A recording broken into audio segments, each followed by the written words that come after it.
Hello friends, welcome to another video to learn something new. Today we will learn a new idiom and the name of that idiom is in the blink of an eye or in the wink of an eye. इसका मतलब होता है पलक झपकते ही।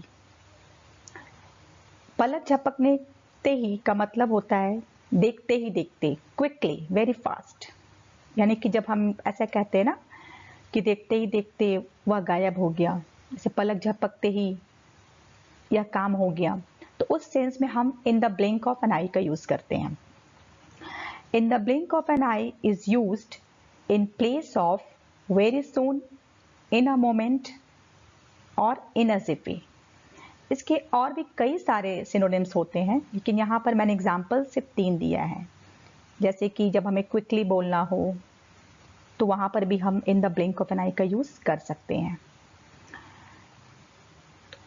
The first example which I am giving is here, the thief ran away in the blink of an eye। यानी कि इसका मतलब ये हुआ कि चोर पलक झपकते ही भाग गया।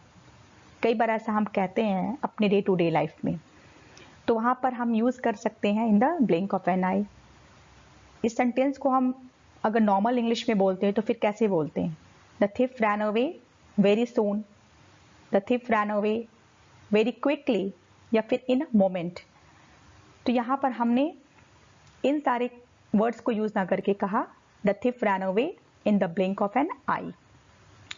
Second example is I did this work in the twinkling of an eye। मैंने यह काम झट से कर दिया।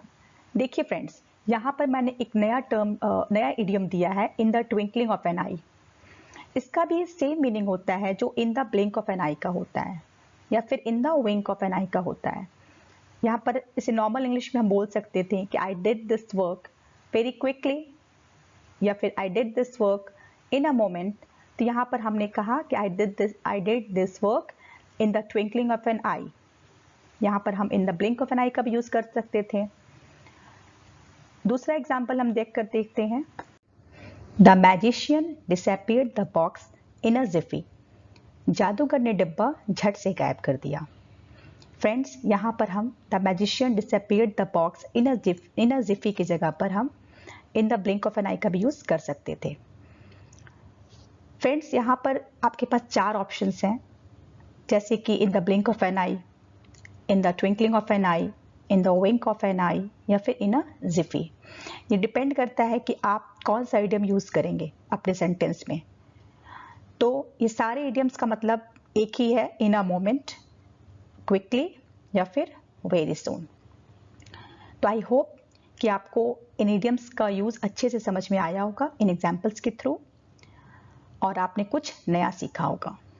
सो इसी तरह के लर्निंग वीडियोस को सीखने के लिए मेरे चैनल के साथ जुड़े रहें और कुछ नया सीखते रहें। So thank you very much for watching this video.